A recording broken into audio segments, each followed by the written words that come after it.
Thank you everyone for being here for the final talk of the Philosophy Colloquium series of the semester.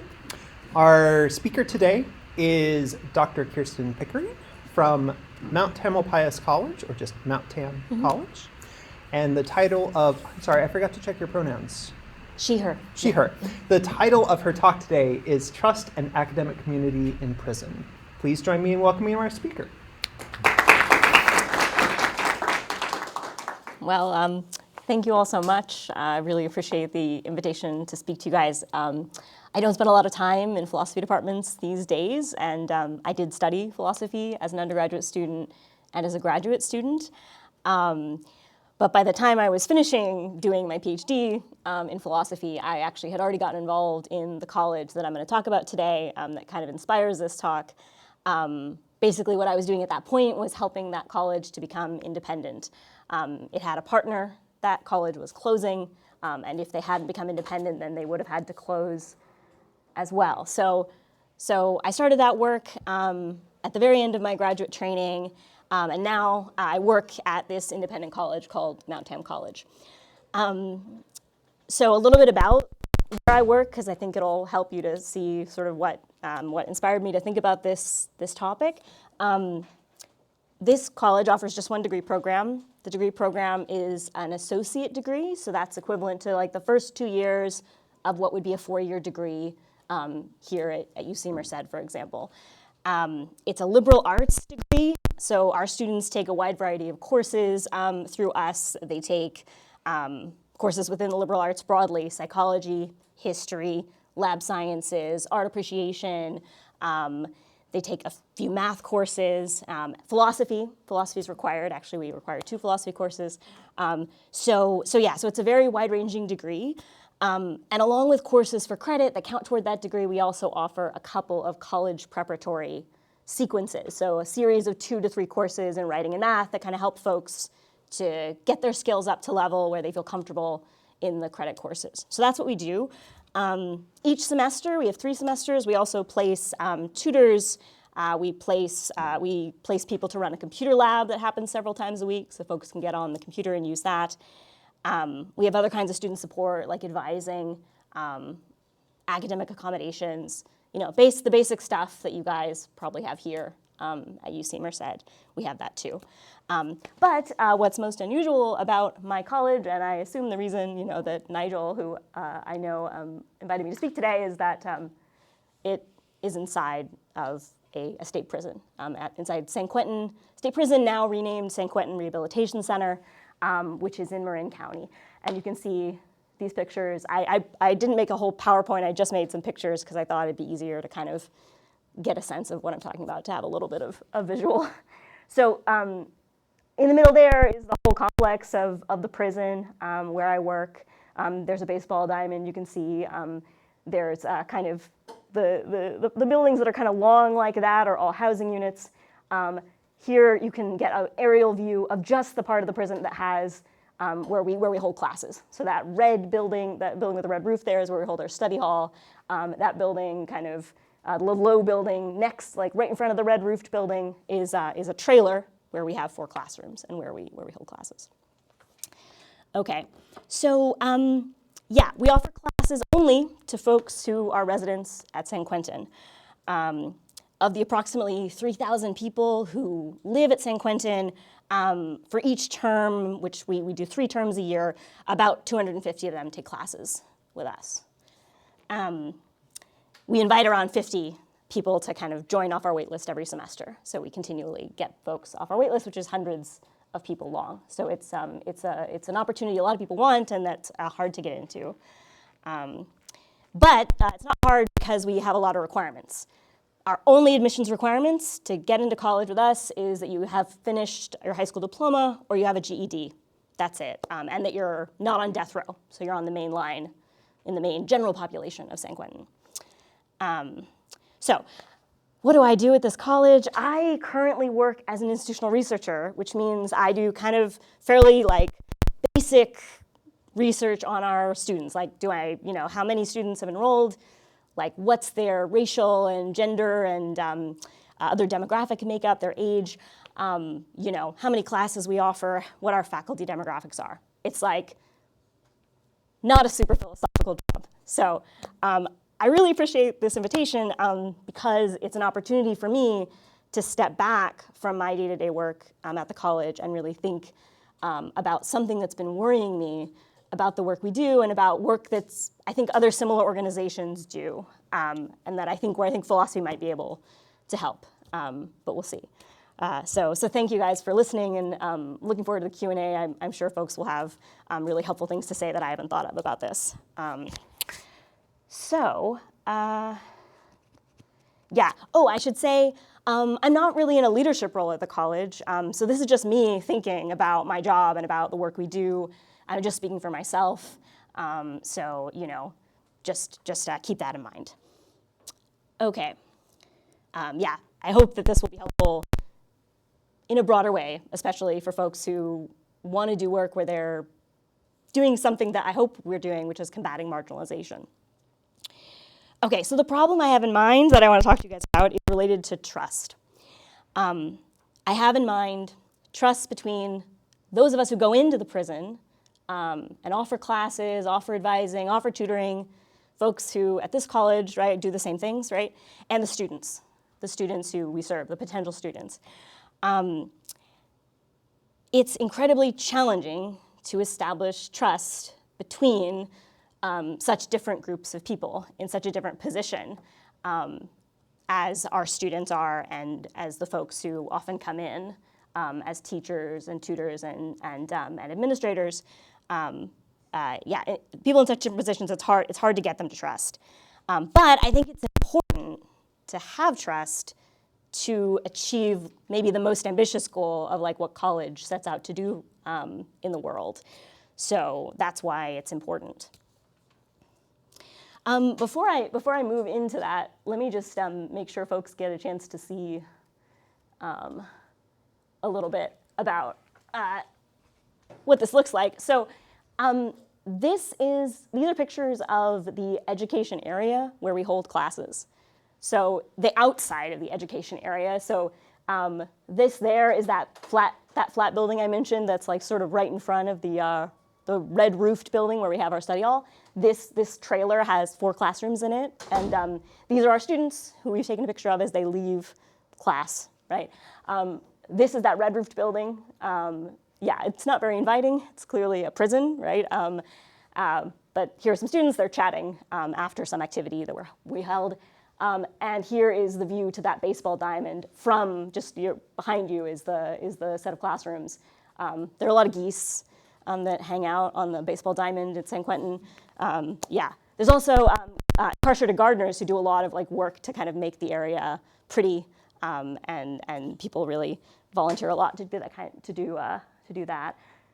Here's some of our students in class. This is inside that trailer that you saw.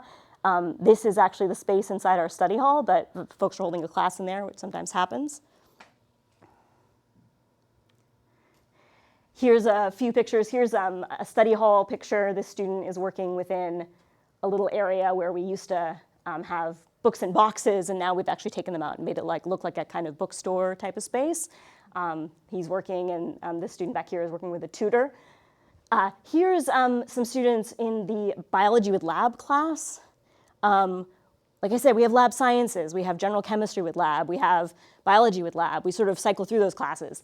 And in this case, the student's using a microscope, which this instructor really pushed hard to make sure was cleared. The prison has to approve everything we bring in to do our program. And then this is actually someone I know who's my co-teacher this semester. He's Ian. He does history and government inside San Quentin. We also do sort of extracurricular or like kind of bigger events as part of college, just like this talk. We have lectures there. Here is a research symposium over here on the right that we held in our big study hall space. That's one of our instructors who's talking about tardigrades, those little, anybody know what I'm talking about? Tardigrades, the little like bear things? Yeah, okay, that's what she's talking about. This, I believe, is our open mic, which is a big event that's like a talent show at the end of the year. It's in the chapel. And here's just a final slide. Here's our graduation, our most recent graduation. So we do that in the chapel area as well. Here's me with one of our students. Yes, so now you have a bit of a visual of what this program, who's in this program, where we work. Let me see. I need to have my cursor, and yet, there it is. Okay, so I need to have my cursor, and I don't have it. No. Sorry about that.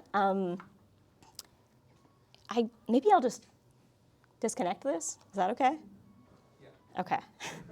All right. It gets lost across the Exactly. Yeah. I was like, I don't know where it is. Okay. So here's what I'd like to argue today. All right. First point, I'd like to argue that trust. This is not the best. Maybe I'll just say it and repeat it for folks. People offering a college education. Thank you. No guarantees. So the first point is trust is needed to combat marginalization.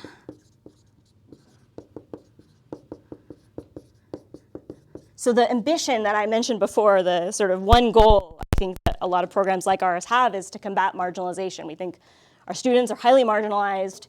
We want to do something toward addressing that marginalization, but it's important that students trust us to do certain things in order to do that, and I'll explain why. The second point is trust may be inappropriate.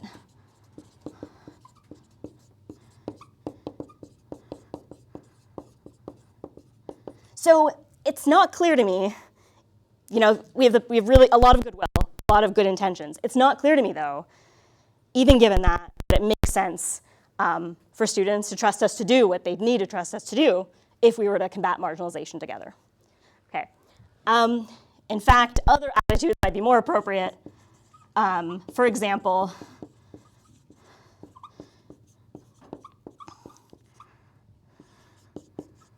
it may be more appropriate for them to distrust us. I think that might be true, especially in some respects.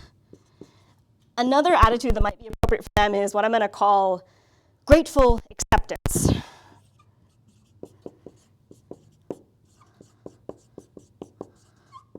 So, I'm thinking about it, this attitude is sort of the counterpart to like somebody coming in and doing something out of generosity or charity. Somebody doing something because they feel like it'd be a nice thing to do, but not necessarily taking on the commitments that are involved in, accepting trust.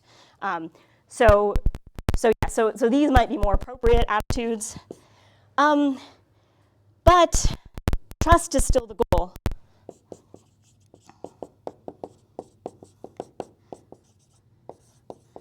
So what can we do to get better?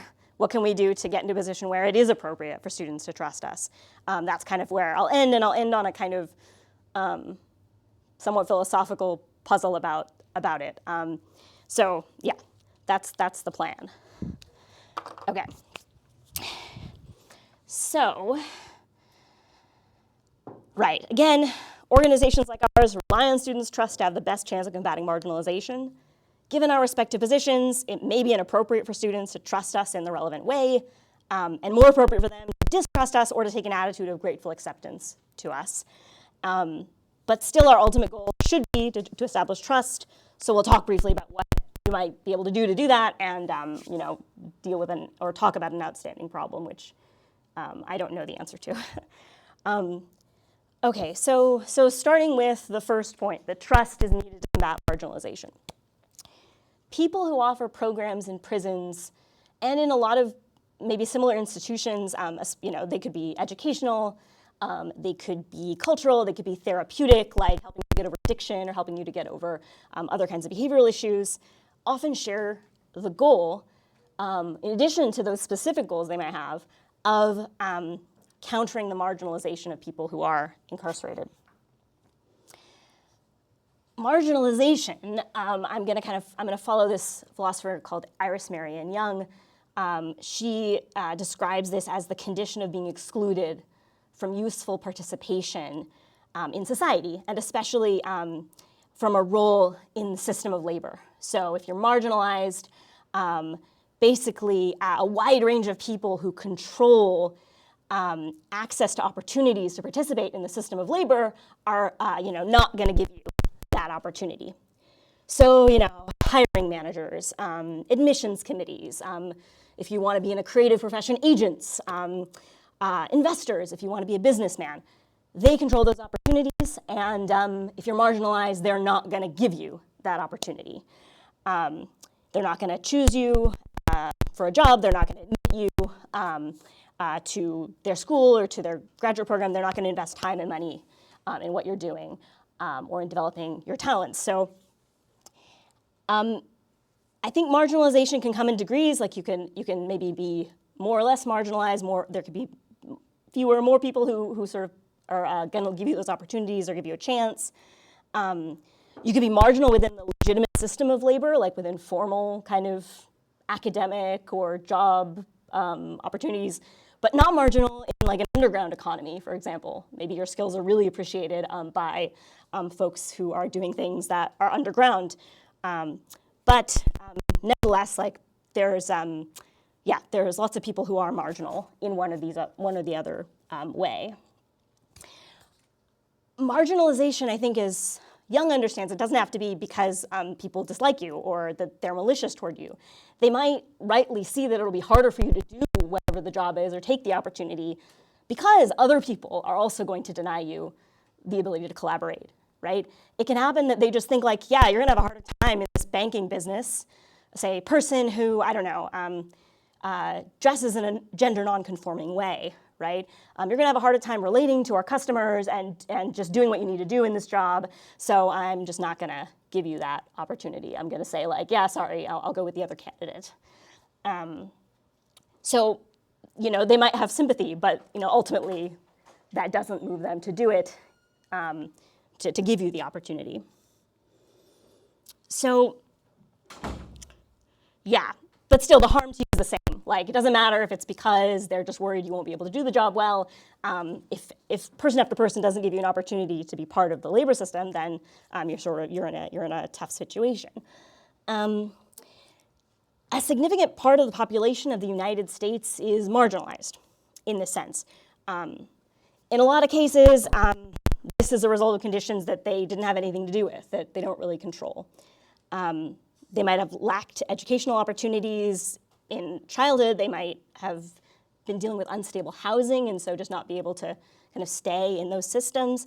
They might face racial discrimination, gender discrimination, age discrimination. These things, not necessarily anything you can do about them. Young emphasizes that those marginalized face a greater risk of other harms. So for example, they might risk poverty because they can't get a job, right? They might risk violence because they're not connected with the systems that would protect them from violence. But also it's just bad in itself to be marginal. It's bad because it damages self-respect. It loses you the chance to sort of develop your talents within the different jobs and opportunities that are out there. It makes you bored. There's all kinds of reasons why marginalization is bad. So how does this relate to what we're talking about here today? Incarceration is a method and a result of marginalization. So prisons are places where people get warehoused and are removed from the broader community, from the broader economy. They can't contribute to their families anymore in a full way. So it's a place where people get marginalized and where people, when they're marginalized earlier in life, are more likely to end up. Because if you're marginal, then you might turn to crime, you might turn to various other ways of getting your ends met, getting your needs met rather, and that can end up getting you into prison. So when an academic or vocational program starts in a prison, this has the potential to help, I think. Like, it's possible we have an opportunity to help combat marginalization understood in this way. And sort of there's two broad kind of ways we can do that. One is just through our formal curriculum. So whatever you're helping students to learn to do can help to put them in a position to practice skills, gain knowledge useful for moving into or creating new roles in the system of labor. So in the case of a college like ours, students practice writing in a respected academic style. They practice communicating in the classroom with a wide variety of different kinds of people. They practice time management to try to meet their assignments and make sure they're getting stuff done on time. And those are all useful skills to kind of take a role in the system of labor. And there's also, of course, the credential you get when you finish college and you get a degree, then you got that piece of paper, and that's recognized within kind of the formal system. I sometimes try to explain to students how useful it is to be able to write clearly just for ordinary working life. I'm like, oh, writing an email is really much better if you can gather your thoughts and put them down in an organized way. So many meetings could just be emails if more people could do that and also have reading comprehension. Those two things together could really save us time and be useful. So that's one way. Another way, though, that college in general kind of combats marginalization is through the relationships that you form in a college setting. So colleges are places that connect people, right, from all different areas of the world, all different backgrounds, people of different professions, different trainings meet each other. And through forming relationships in that community, students can learn about and begin to actually concretely imagine new roles they didn't realize existed, like new possibilities for what you might do with your life that you never would have thought of if you hadn't learned about it from someone very different from you. One comment that students at our college have made to me is how much they appreciate meeting our tutors. Tutoring, we have a lot of tutors who come in, they're volunteers, and they tend to not have an instructor background, because those folks we kind of push to be instructors, but they might have backgrounds in tech, in engineering, they might have backgrounds in nonprofit management, and students who get to know them and talk with them about what they do then get ideas about what they might like to do that they would never have heard about that particular role or that particular kind of job if they hadn't met this person. So at a more practical level, college students draw on this kind of network all the time. Learn of job opportunities, learn of internships. Just think of the most mundane stuff. You see something advertised on the notice board in your department that you apply for.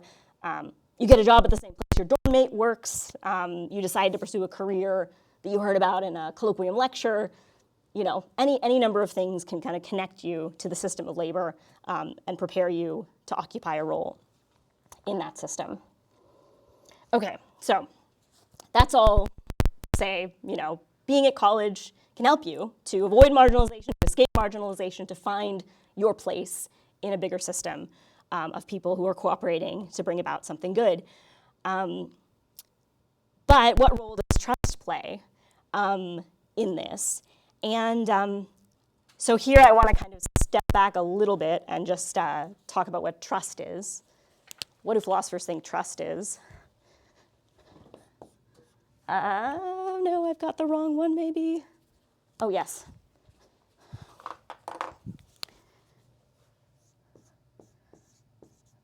So,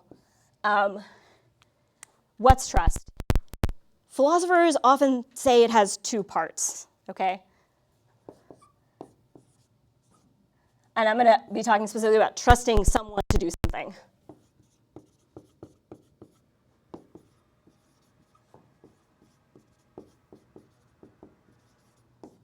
Okay, so what is it to trust someone to do something? It's to rely on them to do it. That's part of it.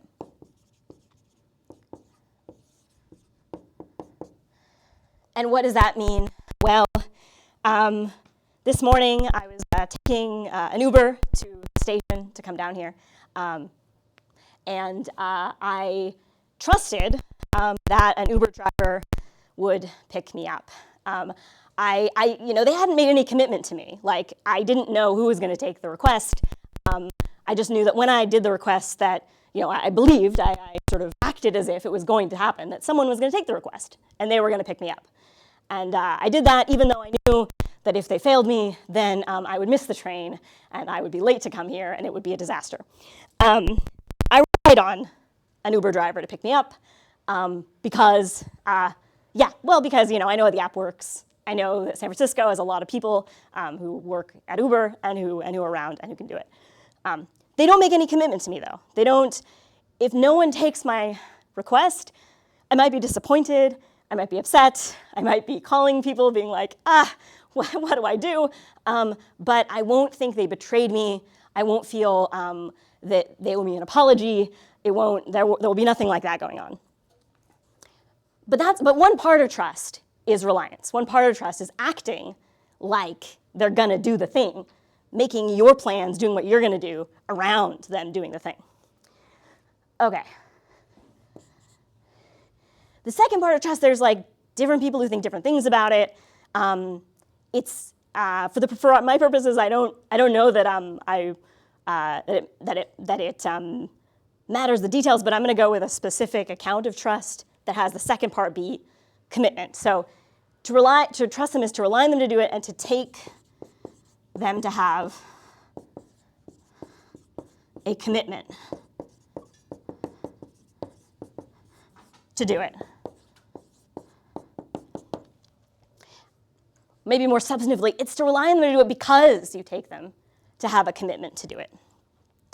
That's why the Uber driver, I don't trust them to pick me up, at least in the sense of trust I'm using. Like, I rely on them, but I don't think they have a commitment to do it until they've accepted my request. I think they're free to do whatever they want. So that's the difference. In this context, the most important thing is that students rely on us. The most important thing is really just this first part, that they rely on us to do what I'm about to describe, this complicated thing I'm about to describe. But I don't think it makes sense for them to rely on us to do it unless they take us to have a commitment to do it. So they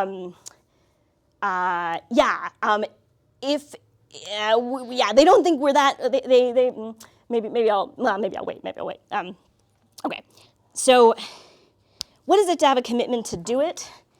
I'm going to say, like, this is going to convert an attitude of reliance to an attitude of trust if you also take them to have a commitment to do it, and that's why they're going to do it. Basically, so Catherine Hawley, who's the philosopher whose account this is,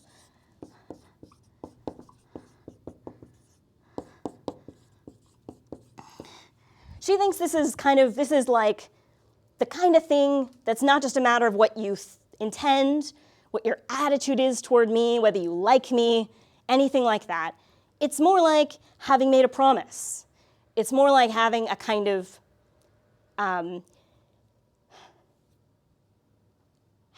responsibility, having taken on a responsibility, basically.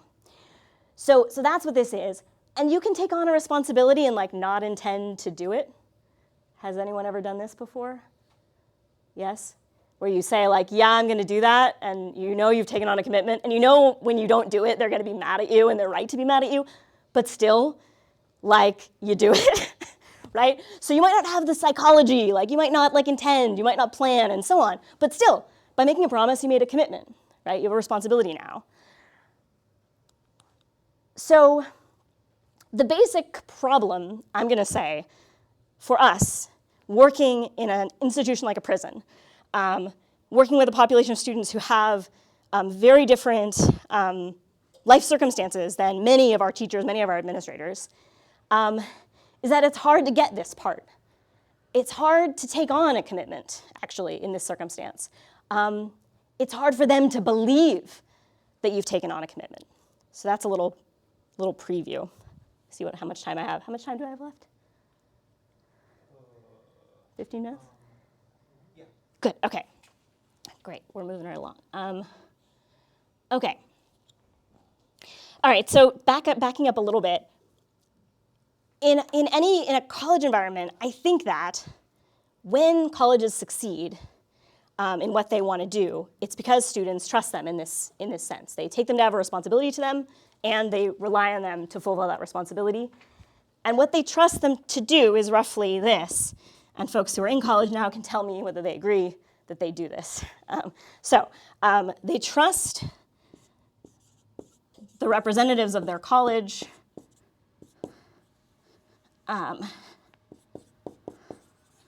to provide a pathway to a better life. So this is what I think. This is what I think when students really buckle down in college, when you really work hard in your classes, when you take full advantage of all the different opportunities that are around, it's because you think, well, the representative of the colleges, you trust, rather, that the representative of the college, those representatives work to provide a pathway to a better life for you. You think this will be good for you.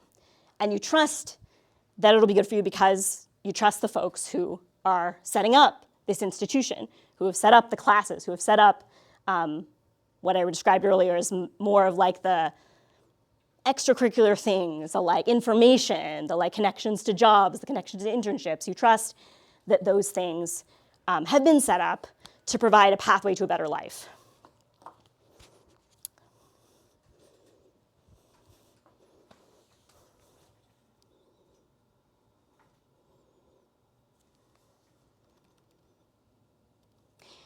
What do I mean by that? So a lot goes into it. When students are relying on colleges to provide a pathway to a better life, there's a big set of diverse things that they might be relying on the college to do. Maybe not all of them even, maybe just they think enough of them will be happening to make it worth it to them.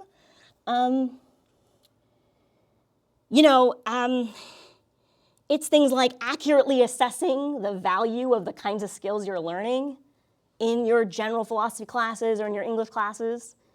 It's stuff like thinking about what kind of jobs what you're going to need like in your life outside when you leave here, and making sure that you're going to get exposure to those things and a chance to practice those things. It's making sure that like legitimate, non-exploitative businesses or other opportunities for you are invited onto campus and given a chance to connect with students. They're not just the college isn't just bringing folks who say they want access to you, but who are gonna, gonna rip you off in some way or gonna exploit you.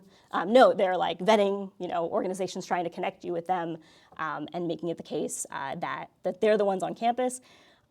Understanding, like for sort of more technical jobs that you might be training for, you might be doing like a medical degree or you might be doing like a teaching degree, understanding like exactly the requirements to enter those professions and making sure that like students who take that major are gonna be prepared to enter that profession. A whole bunch of things, I guess. So these are just some examples of maybe what students are relying on colleges to do when they really buckle down and use the resources and pay attention to the classes, even if they're not interested in the classes, even if it's like, not everything's gonna get you as excited, but you'll do it anyway because you think, well, this will be good for me.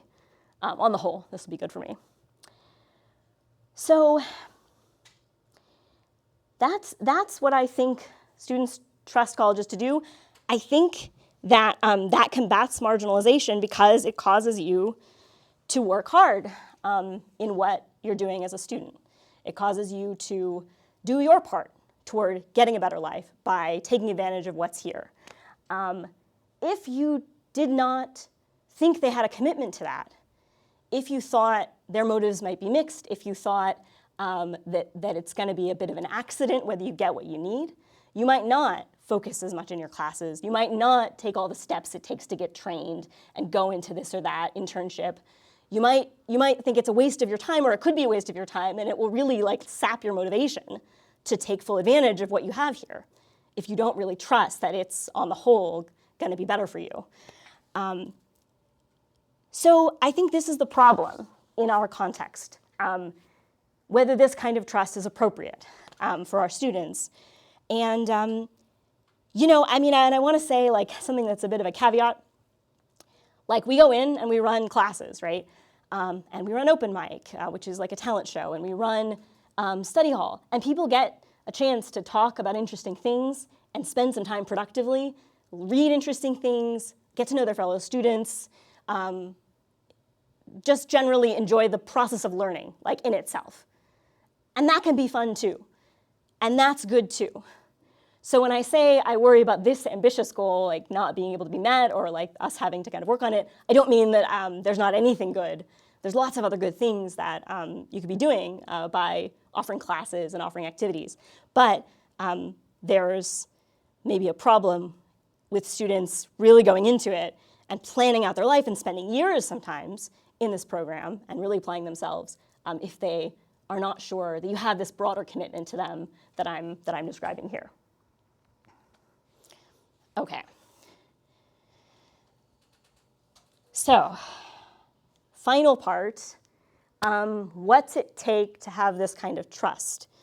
And why might our students have trouble trusting us in this way? And not even have trouble. It's not like they should, but like it's just hard. It's more like they might not have good reasons. It might not be appropriate for them to have this kind of trust, a trust that we're going to provide a pathway to a better life. Why not? One thing is just, it's really hard. Once you end up in prison and you end up with a record, there's a lot of things that it's hard for someone outside of that situation or who hasn't personally experienced a situation to predict about your situation. There's a lot of difficulties even running the program long term. A lot of programs end up getting shut down for various reasons that have to do with the trouble of kind of keeping agreements going between colleges and correctional facilities. So a student might reasonably think, well, they can't really be committed to providing me a pathway to a better life because, things being as they are, it might be really difficult for them to guarantee they're going to be able to finish out my degree. There's a lot to do with just what they have to do when they get released, that you, as a college administrator of kind of the ordinary kind, or like a teacher or a tutor, might not know, and so that might make it difficult for them to use what you're offering them in everyday life. It's just people are facing a set of obstacles that are really complex, really difficult to deal with, and they might not have good reason to think you're aware of them and that you are thinking from their perspective about what they're going to need to sort of get going on the outside and sort of have, try something really new. So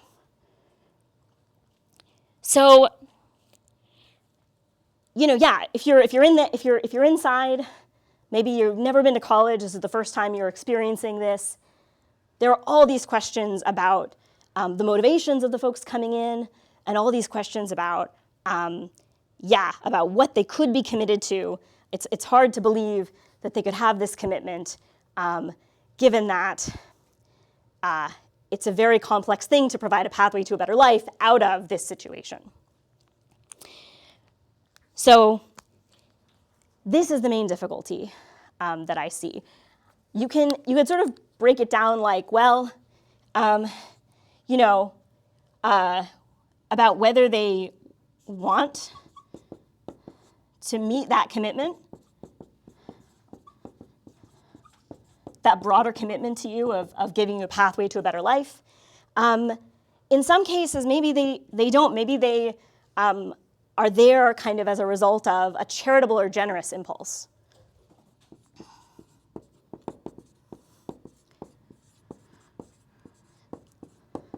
They think prisons are bad things. They think being in prison is bad, and they want to do their part to help to make it better. But they don't. But this impulse is it's limited, and it doesn't necessarily give them a commitment to making it the case that you have a pathway to a better life. I mean, that's a big commitment, and wanting to come in and do something more limited is just that, it's more limited.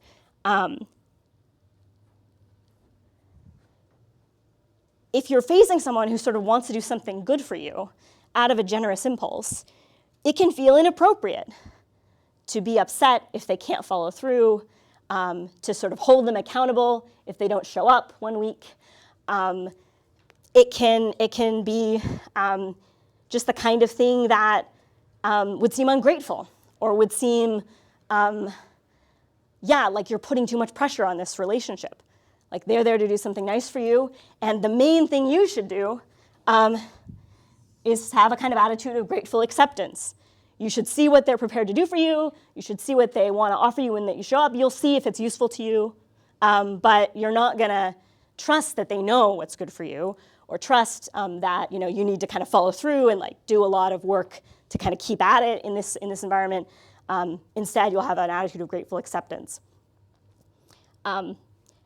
And there's something to be said for that attitude. I mean, it can make the relationship easier. It can mean that there isn't resentment, that there isn't betrayal or distrust, if you treat what they're doing as a matter of sort of charity to you. Okay. But there's also like, do they want to meet that commitment? There's also, are they competent? Do they have the ability? Do they have like the understanding? And that's sort of, in the earlier part, what I was saying was like, there's a lot of what goes into coming into prison, getting out of prison, that's difficult for folks to understand who haven't personally experienced it. And so you might not think they're in a position to really follow through on this. There's kind of two options here as well. I mean, one is to think they have the commitment, they've taken it on irresponsibly, they didn't realize what they were able to do for you, and they've taken it on, but they're not going to be able to fulfill it. In that case, you might distrust them, where distrust is thinking that, they have a commitment, but they're not going to meet it, right? And so you can resent them, and so you can feel hard done by. The other option, though, is this other one, right? Grateful acceptance. Like, okay, they think they've taken a commitment, but I see that they don't understand the situation. They don't fully see what I face and what I need. But they're trying to do something nice for me, and so I'm going to accept kind of what comes my way from this. I'm going to work with what I can and not worry about, holding anyone accountable. But I'm also going to be kind of at a bit of a remove. I'm not going to put a lot of effort into this because I'm not sure it's going to help me in the end. I'm not sure it's going to do what college is supposed to do in the most ambitious version. I'm going to keep my options open. So basically, the concern I have is that, that we need to demonstrate to students in this environment that we have taken on this commitment despite its difficulty, that we know what we need to know to meet that commitment before it makes sense for them to trust us. And so, I don't know, so I realize I'm out of time, but I want to just say like a couple things about how you might work on this and some things I think that we do that might help with this. So one is having alumni of these programs come back inside, having former students come back inside and talk about how going through this program helped them to get where they got on the outside. How actually, although you might not think these folks know what they're talking about, and maybe maybe they're not fully aware, maybe they're a bit ignorant of what you go through, nonetheless, this is worth it. This will make your life better. So, go on and get involved in this. Another option is to hire folks who have been through incarceration to be part of organizations like this. Because, maybe, besides trust, maybe, there's stuff we need to learn about what to offer students. And in addition to like looking trustworthy, making sure we are trustworthy by having the information we need about what people's most urgent needs are when they come home. That's very important. That's something we do as well at our colleges is hire alumni in key roles where they can run programs and make decisions about what we're doing inside. But the final thing I want to bring up is the charitable impulse. The counterpart to sort of doing something nice for somebody is being grateful and accepting that nice thing. It's difficult to hold someone accountable for an act of charity. So I think one thing that people who are trying to support folks to come out of marginalization need to take seriously is that they're not going to do the best job if they're mainly thinking of this in terms of something they're doing out of a generous impulse. Something like a commitment might be needed for folks to rely on you. And demonstrating that you have a commitment might be needed for folks to rely on you. If they think you don't have a commitment, if they think you're just doing this out of a generous impulse, they'll have a different attitude toward you, and you might not learn what you need to do a good job, and they might not engage as much as they could engage to get as much as possible out of what you're doing. So I don't know how to think about that, and the reason I bring it up at the end is, is it? I mean, is it a responsibility? How can you convert something to responsibility? If it's really hard and difficult, what you're trying to do, is it just charity? Is it just like it's charity or it's a responsibility and you don't really get to choose which it is? So I guess I'll leave us with that question and let us go into questions. So yeah, thank you guys. Like coming from an international background,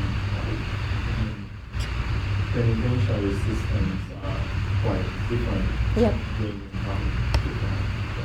So one of the first things that I wanted to ask is that, for example, this idea of trust, how does that increase or decrease regarding defining their individual person? So does that affect in terms of like if you have like a long sentence then you just don't care thinking of that, for example? It's a good question. So when it comes to trusting us to give you a pathway to a better life, I think that it's sort of there's a push and pull.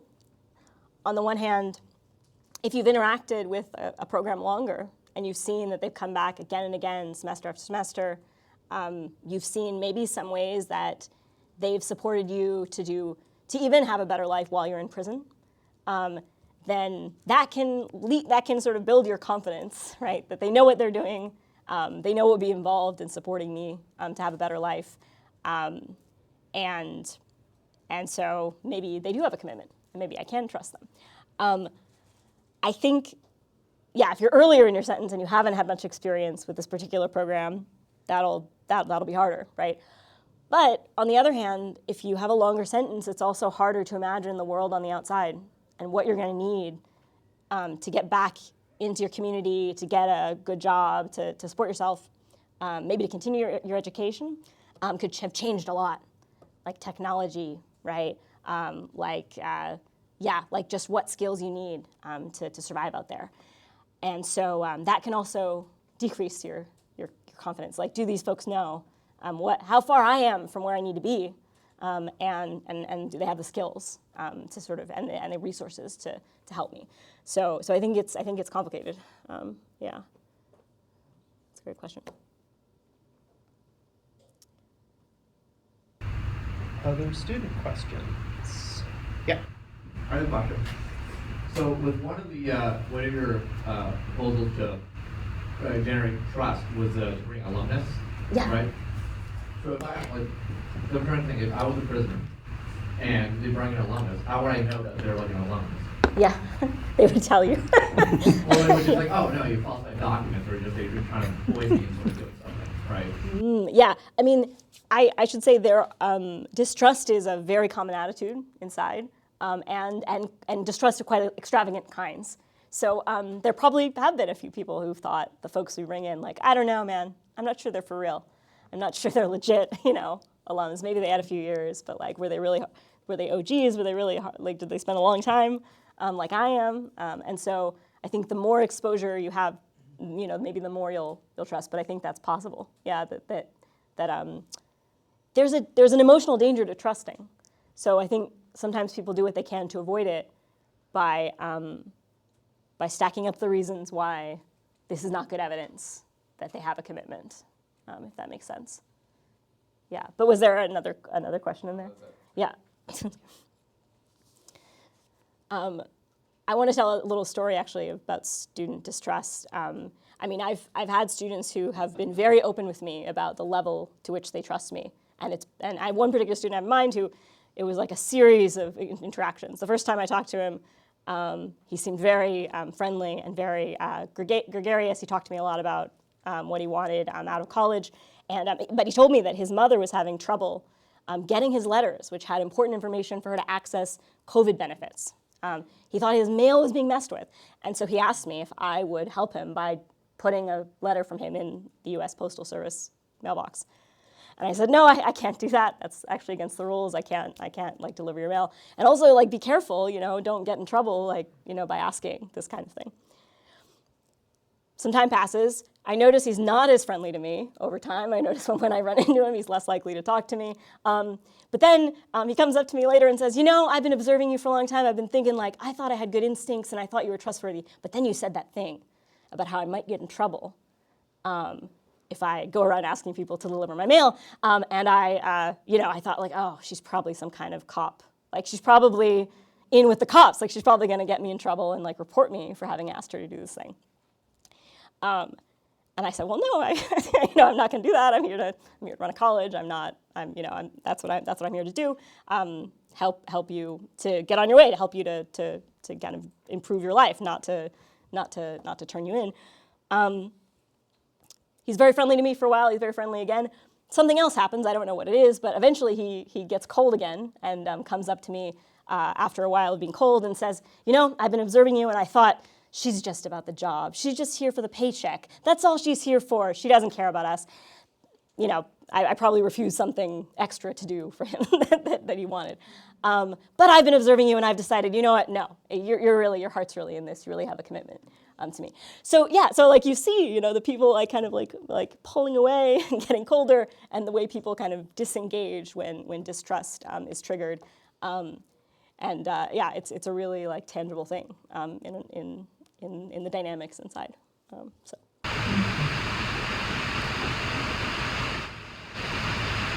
Other student questions? I'd like that payment as a motivation. Yeah. Or I would imagine some would say oh, well, I know they what they're getting paid to, so they have some commitments, they have a livable wage, Yeah. right? It's oh, okay, so they're kind of putting in the effort. Right. So then, I would trust them if they're have something in for money. That's a great point. So notice commitment is responsibility, and you can have a responsibility because it's your job. Yeah. So I think you're right. In the case of this student, I guess one thing is, because this is a really heavy lift to support folks to find a path to a better life out of this situation, I think people think of money as not enough. You need to or not it isn't identical with being committed to helping them in this way. It's you could have a job that pays you and you can be committed to doing the basic responsibilities, but not committed in this more thoroughgoing way that maybe no amount of money on its own could do it. But yeah, no, I think that's a really insightful point. That commitment could be something you have because you're being paid, and that's okay. Yeah. One last question. I wanted to know about reproductivity of trust.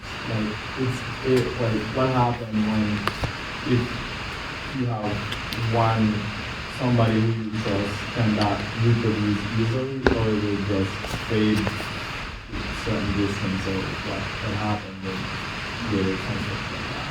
Or because what you were saying before in your story, that if that person distrusts you, then that whole then of his friendship with all of the friends you have can also distrust you.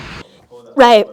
Yeah, so if you get a reputation, yeah, like, oh, well, this person's just about this.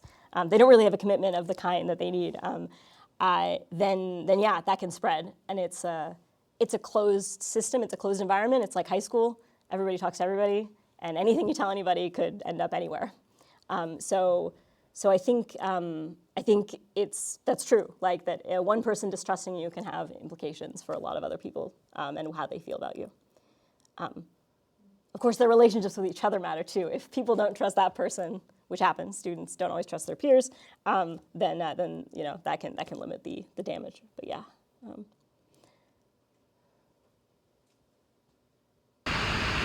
Okay, then I'll open it to Kappa. Yeah, go for it. Oh, okay. would having like a plant work? Kind of like have someone there just like kind of breed trust? It's like, oh no, they're great.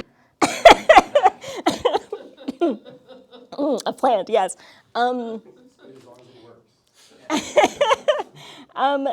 Well, people are wise to that kind of strategy in prison. I mean, there's kind of, people are aware that sometimes folks are a plant for different authority figures. And that can be a source of distrust too. So maybe if no one found out. Yeah, I mean, I've sort of focused on like what would make trust appropriate. And having someone just saying we're for real probably wouldn't. I mean, I think like, unless they had good reason to think we were. So yeah, that's a good strategy maybe. Something to think about. Okay. Opening it to faculty. Okay, I'm really curious about this capacity aspect of trust. It's not in the definition, so I was trying to think of like why it wasn't in the definition and how you might bring it in. So I'm curious about that in general, but I wanted to make a couple of comments about the educational application of it that you had been talking about. So in thinking about how you could bring capacity into trust, it strikes me that in this situation, that might imply like a third criterion to trust that is neither about you. So this one is like rely, which is about you, their commitment, which is about them. But when I started to think about capacity in this setting, it made me think like it could be like a third thing, which is like kind of both. Yeah. So what I'm thinking of here is that when you take into account the commitment and the capacity to do it, not just the commitment, then you might be thinking like of things in an educational setting like that they have all these prestigious degrees or they have all this research, like they have that kind of capacity to help me. Like they are really solid. Or you might be thinking like that, when you kind of mentioned this, that they have special knowledge of the things that you need. They have this like epistemic access. But you might also be thinking like that they're the kind of person who can help you come out of your shell. Yeah. Maybe that's the kind of like more like joint thing. It's not necessarily about like how many degrees they have or how much knowledge they have, but like you know that you have limitations and not everybody can help you like be the best person you can be. And so you kind of like take them to have a capacity to work with you, and that might mean that they have like a shared identity with you or shared background experience, not just knowledge or degrees. I just wanted to know, first of all, what you thought about that in this context. How important is it that there's some kind of shared identity or background? And then like about this like definition of trust, like why don't people include capacity? Why don't they include something that's in between the two? Yeah, great. So thinking about the capacity question, there is sort of an endless. So sticking with the definition here, if you rely on someone, if you're trusting someone, you're relying to do something, you're relying on them to do it because they have a commitment to do it. And a lot can get in the way of that. A lot can get in the way of the reliance piece. And so I think lacking a capacity to do it is just, you're just not going to rely on them to do it because they have the commitment to do it if you think they don't have the capacity to do it, right? You'll think the commitment isn't enough to get them there. I think the reason people stick with the two parts is that if the background conditions are there, that kind of encapsulates this attitude of trust. What's the way to put it? There can be lots of things that make it the case that you can't, that you're not going to be able to do it because you have the commitment, and capacity is one. But you could sort of like endlessly add things like, well, do you want to do it? You could have the commitment in the sense of a responsibility. You could, and then that's not going to translate, right? So yeah, so I guess I would say that to the first question, just that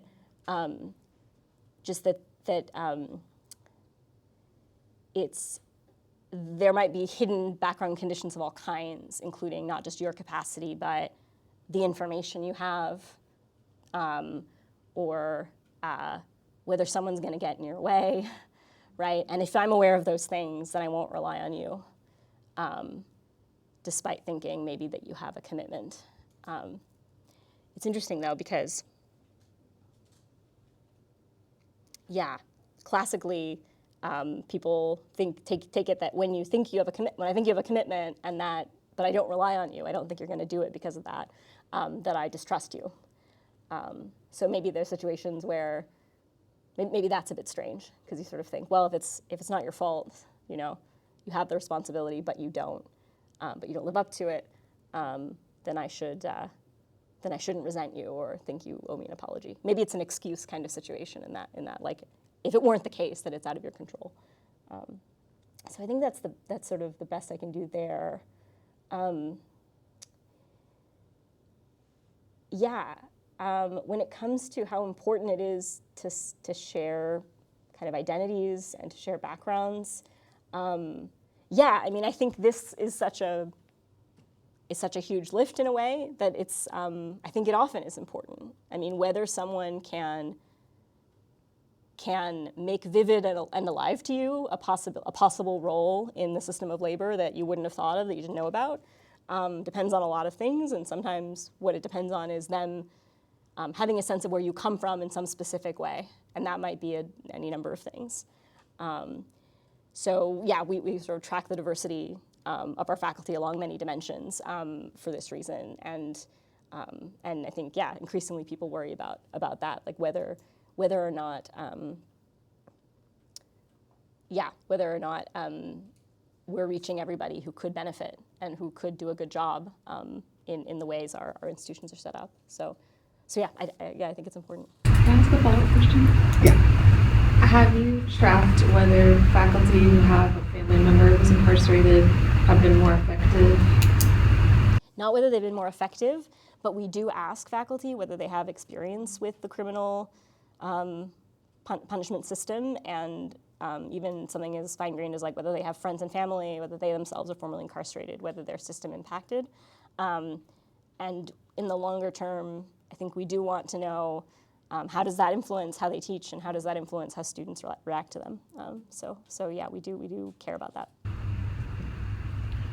Okay. Nigel has something. I'm not quite sure whether it's a comment or a question. Nigel, I'm going to switch the output here. Great. Okay. In theory, we can hear you. Go ahead. Okay. Can you hear me? Yeah. Hi, Nigel. Hi, Kirsten. I apologize for not being there. I'm so happy the philosophy department invited you, and also that you accepted me. Thank you for coming in from Washington, D.C. I hear you're Right. not in the same time But also, zone. this means that this should not be your only visit to this campus, right?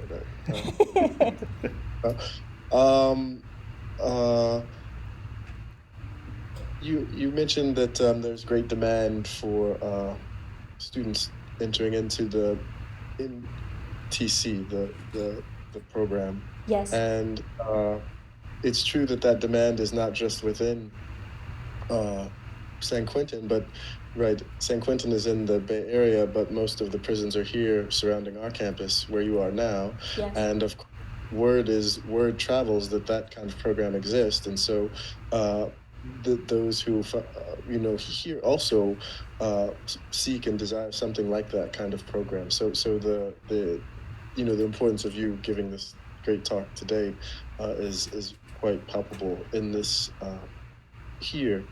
I wanted to ask about three, the charitable impulse, because I think that one is really that one is one that I think about a lot. Yes. And I think about it also in the context. I mean, just to give a small sample of the recent publications. These are all within the last year. These titles, just to give it restorative hope, creating pathways of connection in women's prisons. Another, teaching literature and writing in prisons. Another, education behind the wall, why and how we teach college in prison. So a large body of scholarship that continues to emerge on people writing about their experiences teaching in prisons. And I would say that within that is number three, and a lot of that scholarship. So I think if you could say more about that, that I would really be interested to know more. And it also comes in from the pastoral care with the from theology as well, because theologians and theology scholars in theology are also writing from their perspective of when they are going in the prison and engaging in pedagogy and theological education. So that long, I mean, and it's in the arts, it's in every discipline. And number three that you talked about with the charitable impulse is reading that scholarship. It's everywhere. Yeah. As you. So I hope you can say more of that, right? I mean, Kierkegaard, who I will always quote, right, is saying that to sort of seek, when you find comfort in the suffering of another, this is a kind of comfort that you were looking for. So that impulse is a kind of comfort. So if you could say more about that in relationship to this,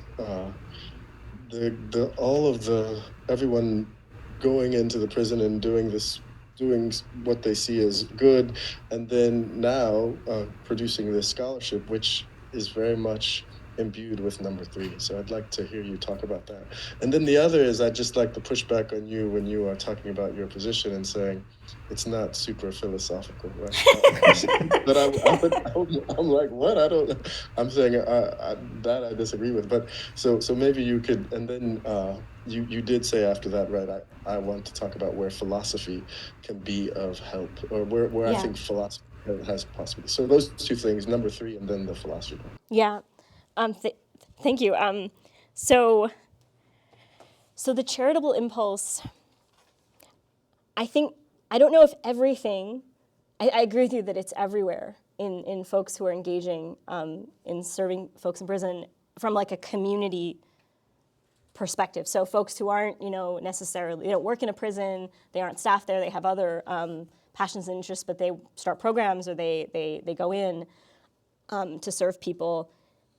And I think not everything that gets characterized as in these terms maybe counts as the kind of thing I'm talking about.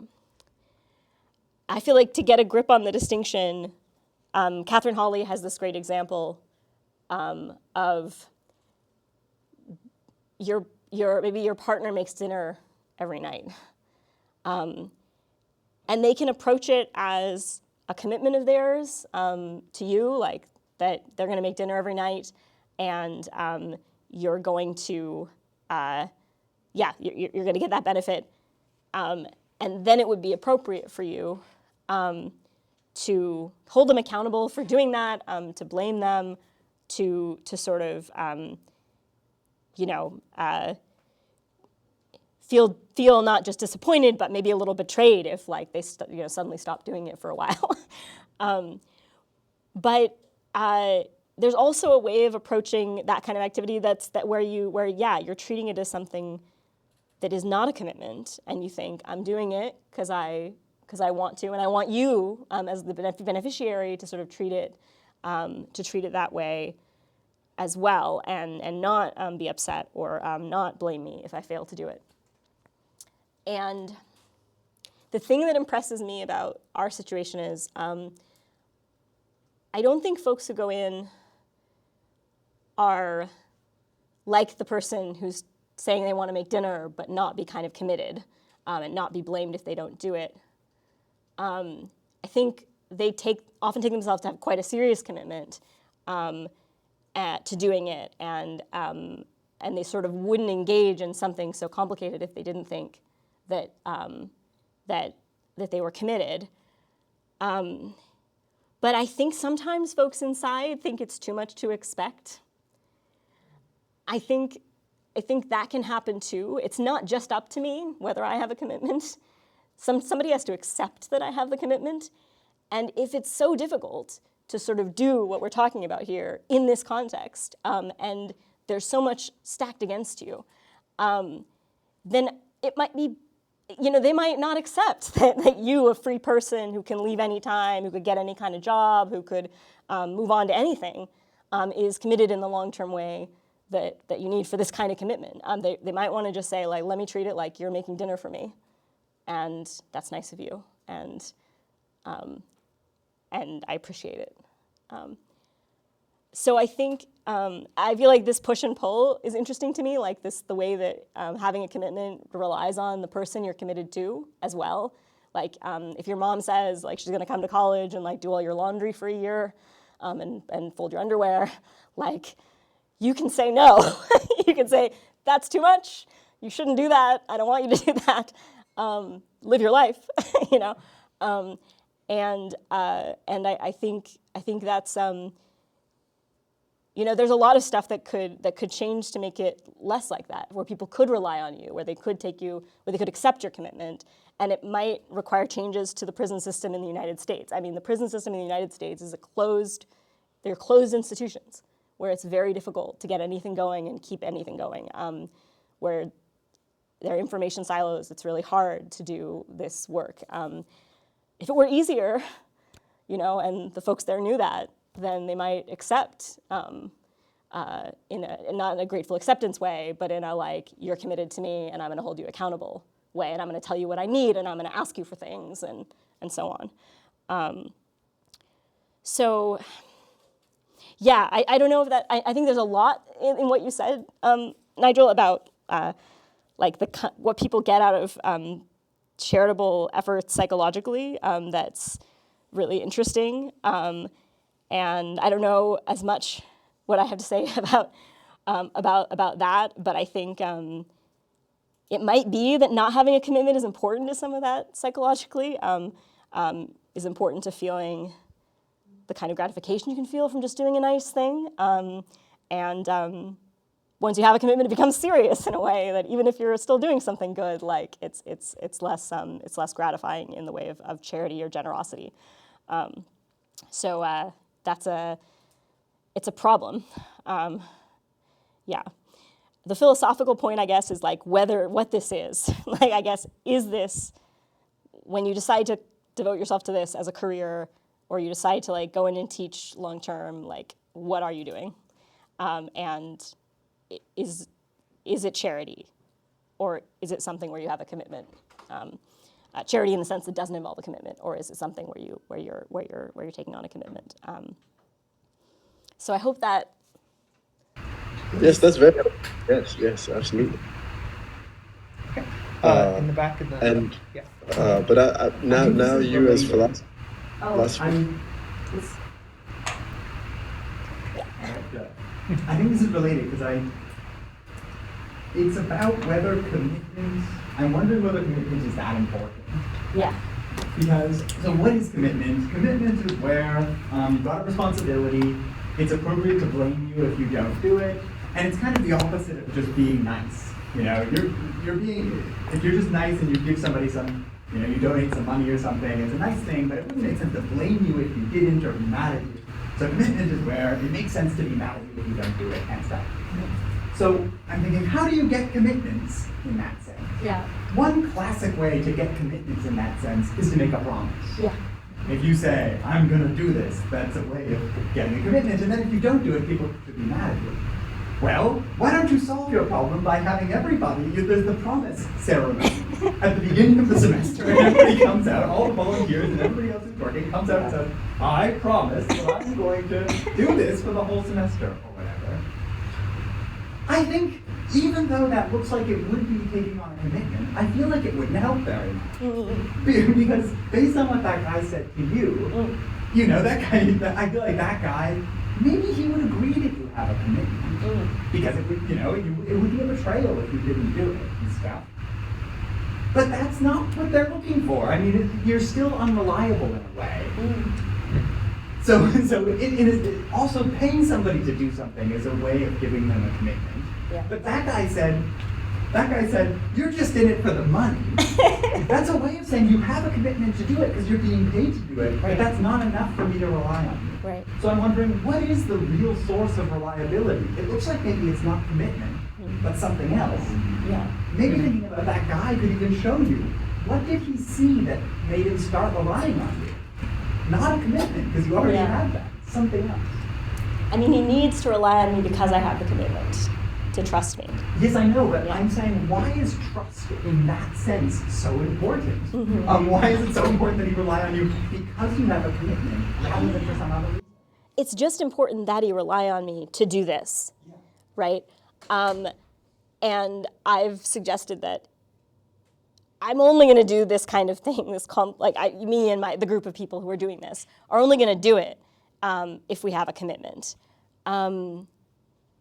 And live up to that commitment. I mean, I think the capacity point is sort of in the background here. Like, I have to be able to live up to the commitment. It can't be so complicated, or I can't lack the information I need to do it, or lack the will, be like not well disposed toward folks, and so kind of fall short of the commitment. I think that the last thing is what he was worried about. He thought in the moment, like, I wasn't motivated sufficiently to have a real relationship of support to him, to fully live up to something as complicated as providing real opportunities. He thinks I have a job where I'm supposed to provide real opportunities to him, so I have a commitment, and he thinks that I'm not going to live up to it because I'm badly motivated. What do you think made him come to think that you had the will? I don't know. I think maybe I came in more often that week. Maybe I showed up at community events that weren't specific to my job. That can happen sometimes where they think like, oh, you care about us as people in a more general way. And that's going to make it possible for you to live up to this really difficult commitment, that you're not going to do it unless a lot of things are in place. Yeah.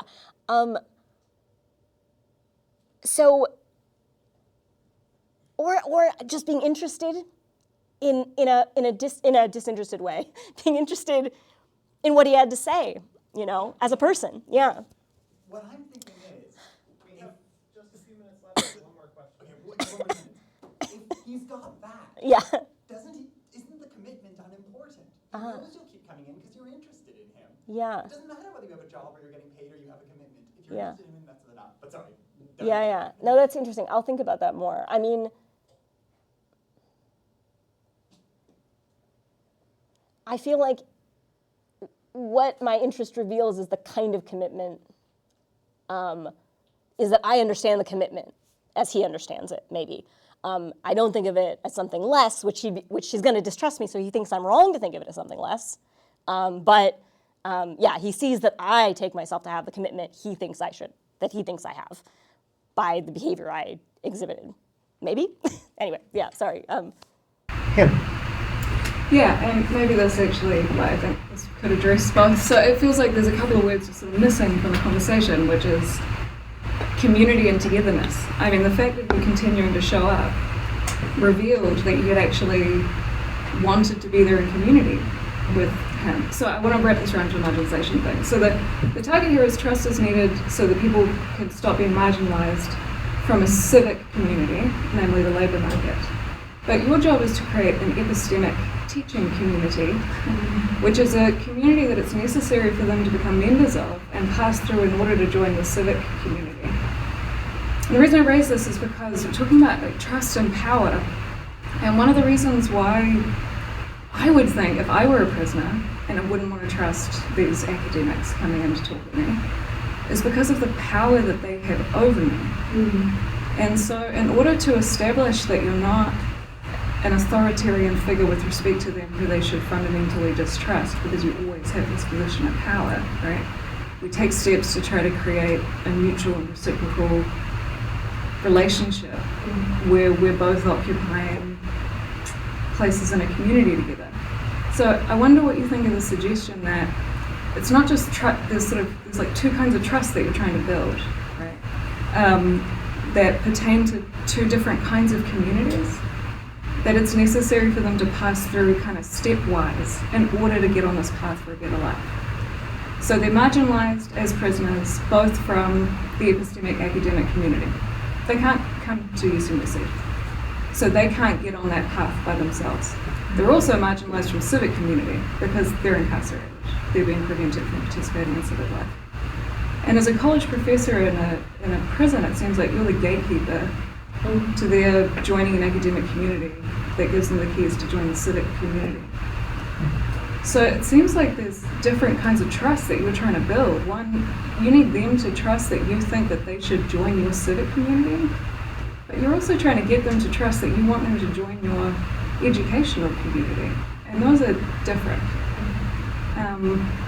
And when I'm trying to build this kind of community in my classes, I have the power to make my classes democratically structured and to give my students some authority to decide what their assignments are going to be. And I wonder how much ability you have to reshape the power dynamics of your classroom that might show them that like you're really committed to actually creating communities with them in the classroom that they might, by extension, right, vindicate this commitment that like you actually want to get them out of prison and get them to join the community as a whole. Yeah. So it seems more complex to me here, the kinds of trust and power that are going on. And I wonder if sort of splitting them into these two different kinds of negotiations around trust and power and community membership could help. Yeah. I don't know. What do you think of that? Yeah. There is the ability to kind of decide the dynamics of your classroom, and there's an ability to make it a more collaborative process. A lot of our teachers do things like create class norms at the beginning of each semester to sort of, and students contribute to those. They help decide like what the norms are going to be that we'll use to engage with each other.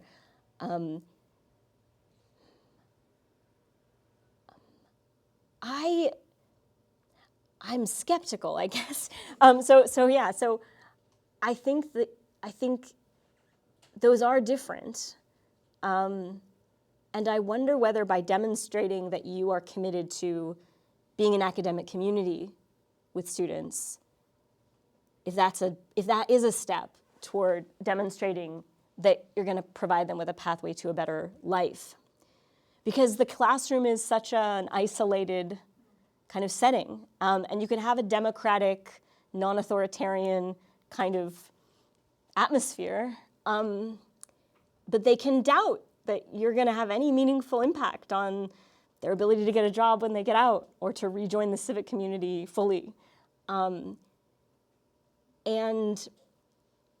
I feel like that's a more ambitious goal, a different commitment from the commitment to be an academic community with your students, so that you can have their trust to do one, but maybe not the other, because they don't see how it relates. Like, well, what is this going to get me?